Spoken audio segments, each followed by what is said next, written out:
Si le Canada avait un coup de cœur, ce coup de cœur serait la ferme canadienne.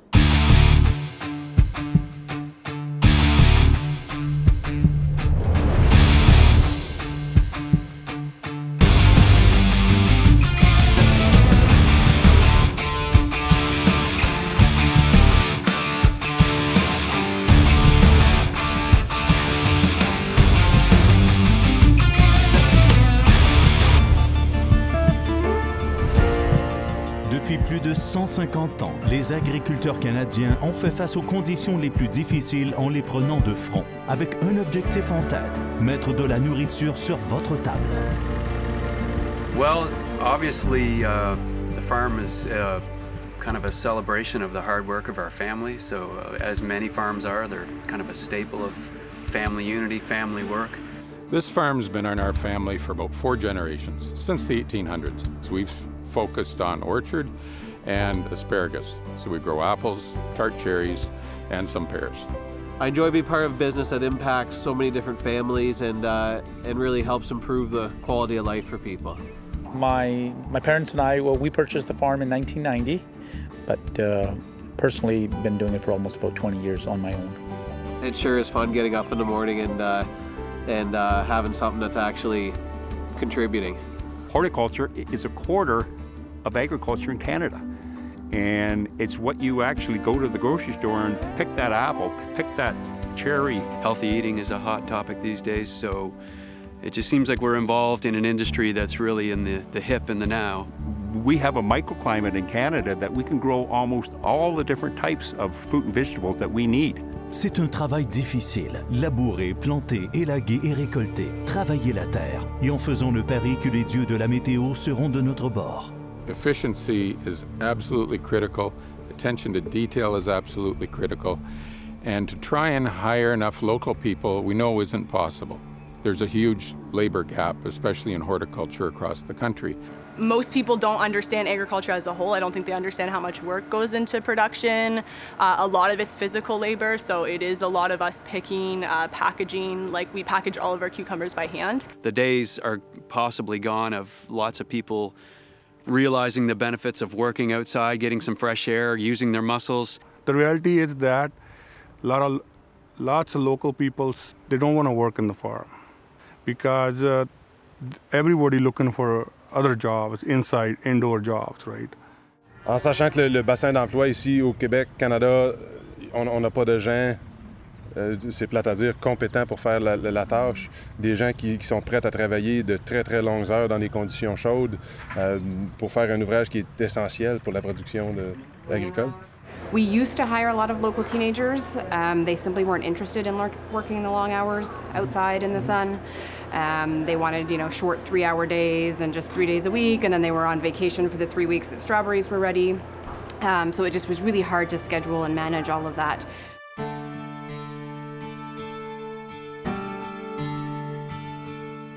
Durant presque tout le dernier demi-siècle, un groupe de personnes d'endroits tels que le Guatemala, le Mexique, la Trinité et la Jamaïque, des personnes comme Shervin, Nalini, Babou et Joe sont venus au Canada tous les ans, ont prêté main forte à nos agriculteurs et à nos exploitants de serre et ont permis à ce travail extraordinaire d'être effectué.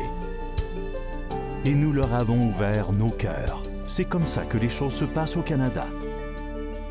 If I didn't have access to labor from the seasonal agriculture worker program, I don't think I would be farming. My last year farming without bringing in my employees from Mexico, man, I was ready to give up. Just for my golden delicious, I went through 16 different people. Some people would say, oh, we'll be there tomorrow. They wouldn't show up.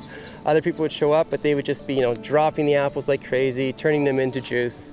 So the temporary foreign worker programs are essential in filling that gap, but also because you have the opportunity to offer a person a contract the next year, and they have the opportunity of whether or not they want to work for you again the next year. You have that opportunity to have consistency of training, so you're not training a whole group of people every year. It's the way the world functions. We have to compete in this country against a lot of offshore products that are manufactured, grown, whatever, in economies where the standard of living is nowhere near what we dream of and live in Canada. If I did not have international farm workers, I would not be here. It's that bad. Reliable labor. Period. Nous sommes le Conseil canadien de l'horticulture et nous voulons vous faire rencontrer les travailleurs qui font prospérer nos exploitations agricoles et nos serres, les agriculteurs canadiens qui sont leurs hôtes. Alors, nous allons vous raconter certaines de ces histoires pour que vous puissiez découvrir ce qui se passe là-bas, dans l'exploitation agricole. Pues allá ahorita están 180 todo el día, 200 cuando mucho. I'm asking him what's the payment back in Mexico. He says maximum 200 pesos a day, which is the equivalent to $12, $13 for a whole day.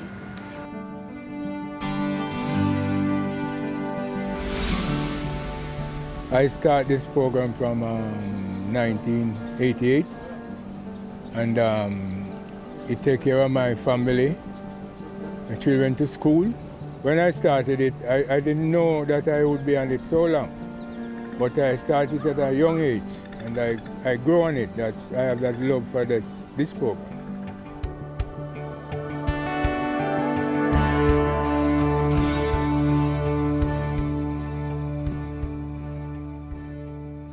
It wasn't very complicated. We would apply for workers in the past, and it happened to be all men. Then one year we get a phone call from the Trinidad office going, you know, we'd like to know if you wouldn't mind having women on your farm. And we looked around, go, yeah, like what do you mean, would we mind? I love the farm, right? This is my first experience being on a farm, and for me, it is very nice being here. I got the opportunity to help my family, so it is really, really nice for me. When I started in 2009, they was taking women, and before they were saying they only was taking men on this farm, but then he decided to take women, which I was glad to come here. And I've learned to do different things that I never thought that I could do, but I think at this farm you get a lot of opportunities, and it's up to you to take it and try new things. This is like people back home, we would say this is our bread and butter. When we say our bread and butter, this is what we do to gain money. So if it's ever taken away from us, we don't know where we will fall. We don't know where we stand. So I think this is a very good opportunity for us, and having us come to Canada every year, it does a lot for us Trinidadians.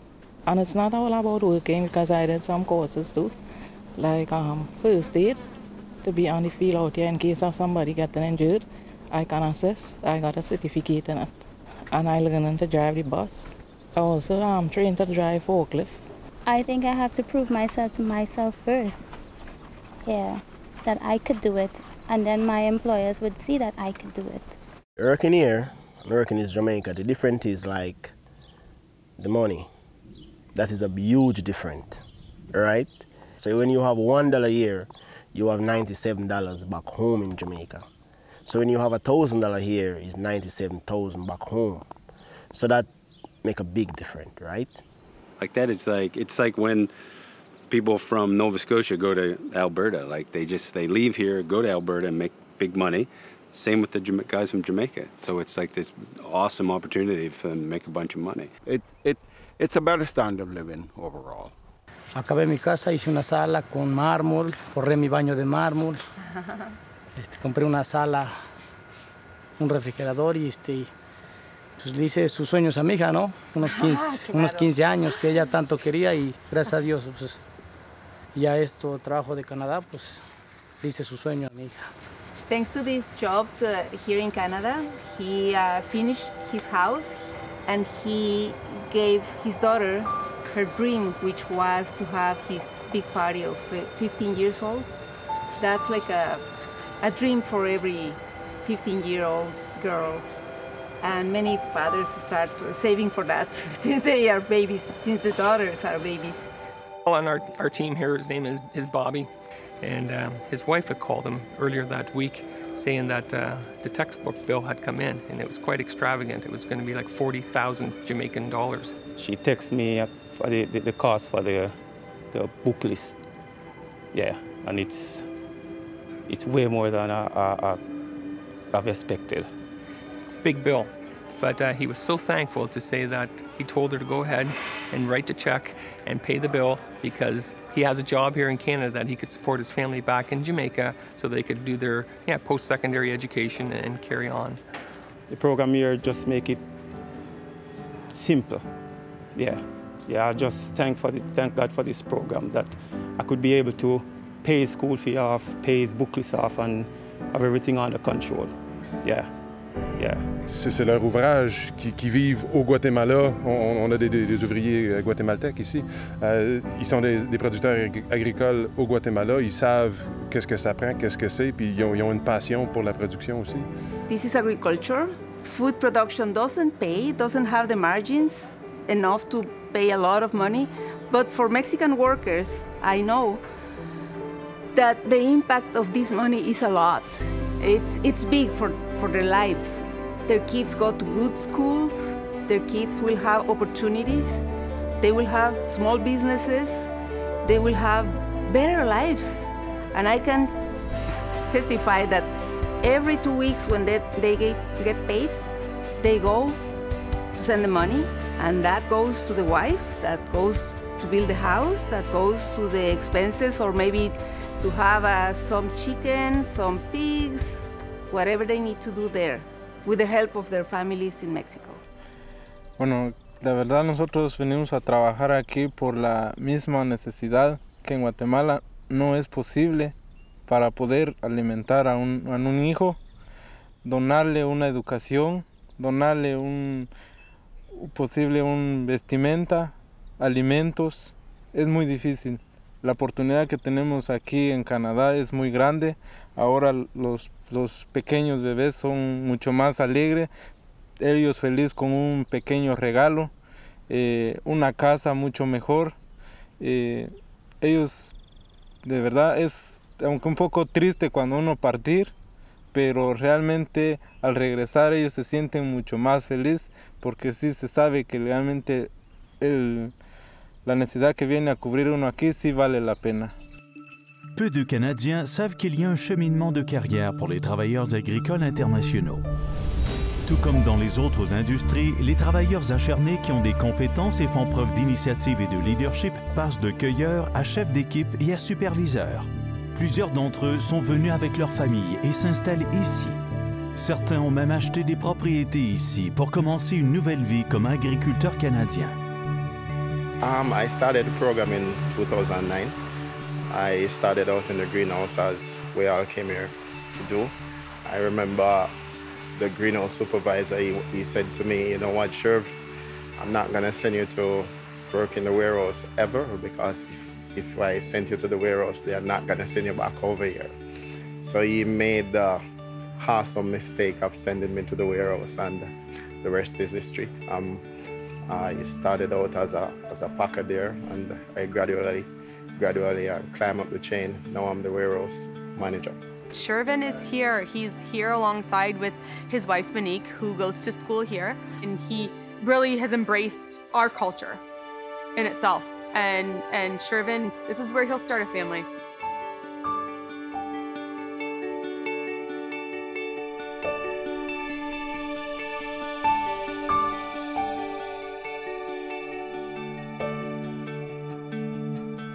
My workers are totally invested in my business, and we have an understanding that, you know, I have to be successful, and if I'm successful, they'll have more work. We can we'll expand. We'll be leasing more orchards or buying more orchards. We can bring more workers, so it helps everybody.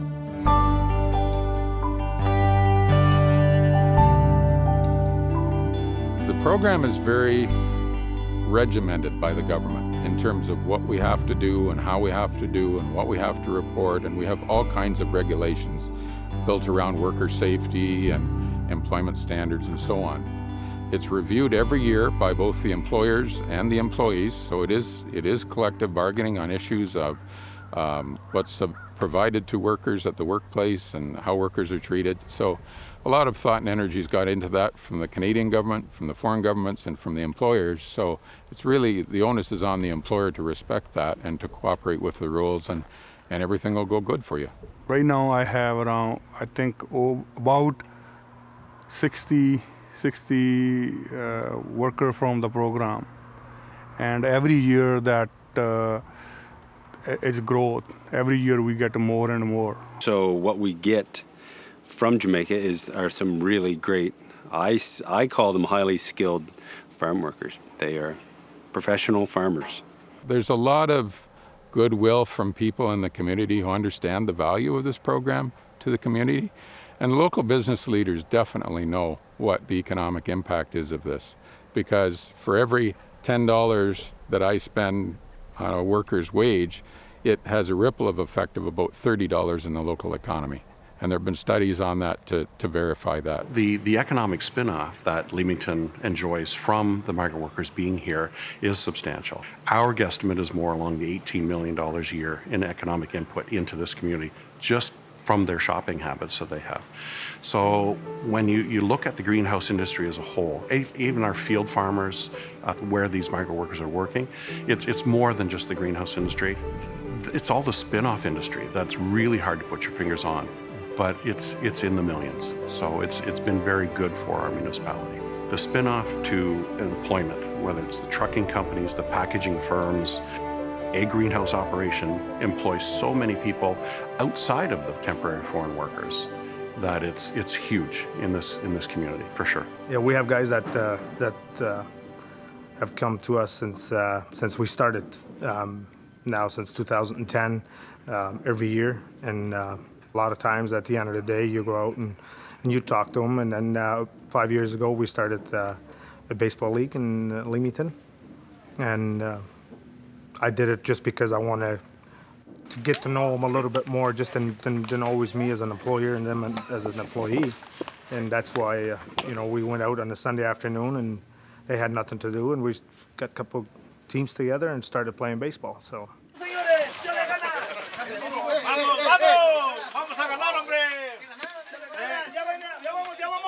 That the migrant workers get to know the local people more of the migrant workers, and then just Sunday afternoon have some fun. And it got pretty serious. We got 5 teams now that we're playing every Sunday afternoon, and it's a lot of fun. And that's how we can share a lot of things. And they talk more of their personal things and that they do in Mexico and what they have done in Mexico. And because when we started, I told them, I said, we're all friends.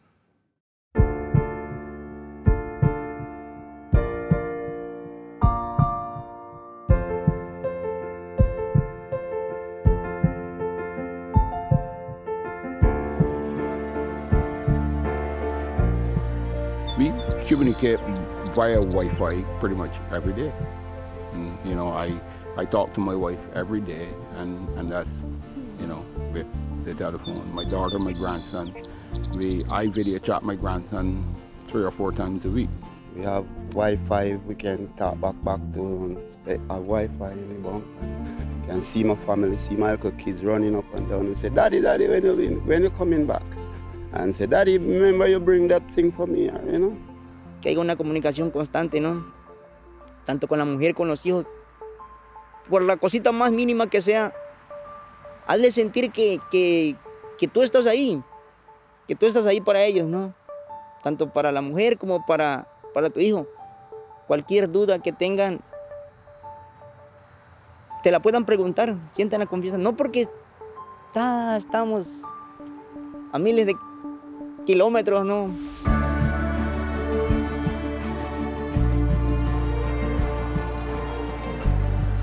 Nous, ici, depuis l'année 2000, présentement, on a une trentaine de travailleurs étrangers qui sont mexicains. On a eu un travailleur qui se nomme Valentine, que, dans le fond, tranquillement, il est arrivé au début des années 2000 avec nous autres. Puis, tranquillement, il s'est démarqué à travers l'équipe. C'était quelqu'un qui avait un certain leadership. J'ai pris la décision de venir ici avec ma famille. Premièrement, parce que j'étais venu ici à peu près 9 ans. Puis 6 mois ici, 6 mois au Mexique, ça c'est plate parce qu'on est ici toute seule. Puis toute seule, on n'a pas de femme, on n'a pas des enfants, on n'a pas de famille ici. Puis Valentine, je pense qu'il sait qu'il est apprécié, il est aimé, je pense qu'il aime vraiment son emploi ici. Il est content de la réalité puis de la fierté de ce qu'il fait au niveau de son travail ici. Fait que c'était pas un choix pour lui de rapetisser le contrat. Puis il nous en parlait, il avait les larmes aux yeux, puis il savait plus quoi choisir. Puis à un moment donné, il nous est arrivé, puis il nous a dit, bien, si c'est ma femme puis mes enfants qui s'en viennent ici, ça serait-tu correct? C'est une panoplie de gens qui amènent des cultures différentes, que ce soit africaine, que ce soit colombienne, mexicaine. C'est ouvert à la mondialisation, aux saveurs aussi, hein, de connaître. Puis je pense que ça peut juste apporter une ouverture vers le monde. Puis Valentine a été un de ceux-là. Pues sí, es un gran cambio. Aparte de que está muy bonito, el trabajo está pues bien. Aparte del frío, pues aquí adentro. Y pues está todo bien. Sí, es un gran cambio, pero es para bien, para un mejor futuro. Para los niños, sí. Mejor futuro para ellos. También. También. So some of the things that we've done to support our employees have been yoga programs. The last 2 years, I've had some of my teachers, Gina Wasserline and Misha Swan from Moksha, come and teach basic yoga for the employees to basically as a way to cope with strenuous work, repetitive work, to take tools from these classes to be able to do this on their own. If they say, you know, my wrists are sore today, like I've got some wrist stretches that I can take home and I can do this on my own. Yeah! You guys are amazing. You guys are amazing. Hold on. And so we've had these classes accessible, and I, you know, rotate through employees to make sure they all get an opportunity to do them and learn what they can from it and go from there. Yeah, that's good. Bend your knees. Yeah, there you go. I mean, another thing that we do, we have been running a school here on the farm, teaching the guys how to, getting them, bringing the literacy up on for the guys. And so, and I help with that by texting. Before I couldn't send a text to anybody. And now, you know, I slowly we're getting into texting and helping them, you know, like some of them have very little schooling, so math. And so we all sat down and said, you know, what do you want to learn? Math and writing. We've increased that. This is year 3 now. We saw one former worker whose son was from St. Lucia. He was able to put his son through to become a doctor. Well, that son ran for politics and got elected, and he went to the incoming prime minister and says, I want to be the Minister of Labor because I want to be responsible for the foreign worker program. He saw the benefit because he saw the benefit in his own family. Les travailleurs agricoles internationaux paient des impôts, paient les primes du régime de pension du Canada et des programmes de l'assurance-emploi. Ils achètent également des aliments dans les épiceries, des cadeaux et des fournitures à envoyer à la maison, participent à des activités sociales, mangent dans des restaurants. Dans les collectivités où il y a une grande concentration de travailleurs agricoles internationaux, leur impact est assez important. Le Canada est connu bien au-delà de ses frontières pour la façon généreuse dont nous contribuons à l'aide étrangère, envoyant des milliards de dollars chaque année partout dans le monde. Le programme des travailleurs agricoles internationaux peut être considéré comme une aide étrangère directe. It's the best foreign aid program that Canada has because number one, it doesn't cost the government a dime. Number two, that money is going directly into the hands of farm worker communities, minimal cost, no cost to government, and most direct benefit to the end user. So I think that's really misunderstood.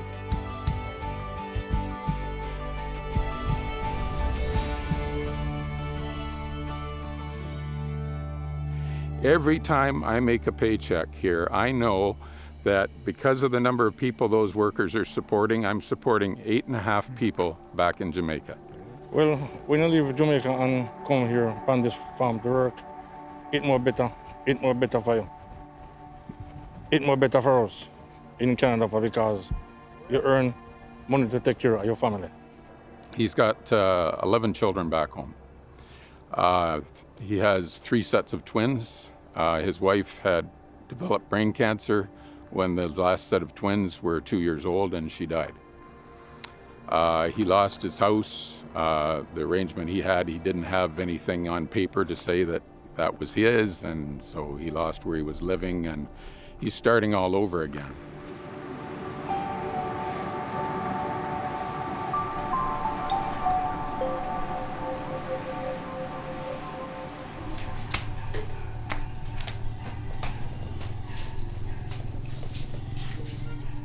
Working in Canada helped me to get this house, to fix up the way how I wanted, you know? Yeah. After Kevin has lost everything in his previous marriage of 15 years, it wouldn't be so fast for him if he wasn't working at Morris Farm to start all over again within a space of few years or so. Yes, he has accomplished this piece of land and house, and if it wasn't for Morris Farm, it couldn't have happened, because working in Jamaica, it's hard. Kevin has a boy who's 5 years old, who's got sickle cell anemia. He said that it costs him $500 a month for the medication to keep that boy alive. He said, without this program, boss, he said, my boy dies. That's what it means to Kevin Thomas. I mean, I like the program for continue that we can have a better life for my wife and my kids them. So because the program help us a lot, you know, help us a lot, you know. Yeah. And trust me, it's like $8,000 for a blood test. Yes, and we have to go into Kingston to get the medical done. Now we ask for it to done down here now. Yeah, and the next thing now they're gonna close down the clinic in August. So we're gonna even have it rougher. But thank God for Murray's work. Yes, that employer, Mr. Murray Purchase, God bless him. Kevin Thomas wants the minister to know that this program's important to him, to his family, and to his son. He's been buying land and planting coffee and keeping livestock so that he can support himself when he's done working in the program. But for the 12 or so years that he's worked here, he's done a great job. He's a great guy to work with. We really appreciate him, and we know we're making a big difference back home in his family. Mr. Murray, I don't know you, but I love you so much. I said, Kevin, you have the best boss. And Kevin come and tell me anything about him. I say, yes, thumbs up to Mr. Murray. I love you, Mr. Murray. Yeah. Thank you for helping my husband so that he can take care of his family. He's a good dad. He's a cut above the rest. I love you too, Kevin. It's a different culture than it is in Canada. Here you try and get ahead. Everybody's trying to get ahead. Whereas in a developing country, if somebody has to come from their family to work in Canada, then a brother-in-law maybe is tending their crops, or a sister's looking after their livestock. Those people are all part of the process. So when those people send money back home that are working here, they're sending it to their community. And the community comes ahead, not the individuals. So it's a different cultural mentality. Ces gens-là sont de la famille pour nous. Pour nous, ils travaillent à côté de nous, ils ont les mêmes valeurs que nous. Puis à la fin de la journée, c'est vraiment le fun d'avoir un ami comme ça. Ils deviennent absolument des amis. J'ai un énorme respect pour ces gens-là. C'est une inspiration pour moi de voir ce qui est accompli ici à la ferme et à la maison pour eux. José est arrivé il y a 6 ans maintenant. On lui a donné des outils pour se valoriser un peu mieux. On lui a donné des outils pour ramener au Guatemala et puis remonter sa famille un petit peu. Il donnait près de la moitié de son salaire à l'Église. Et puis il a vite réalisé que donner la moitié de son salaire à l'Église fournissait absolument aucun bénéfice à sa famille. Au lieu de donner la moitié de son salaire à l'Église, il a construit une école. La première école secondaire dans son comté. Sa fille, c'est la première personne dans son comté à aller à l'école secondaire que lui a construit.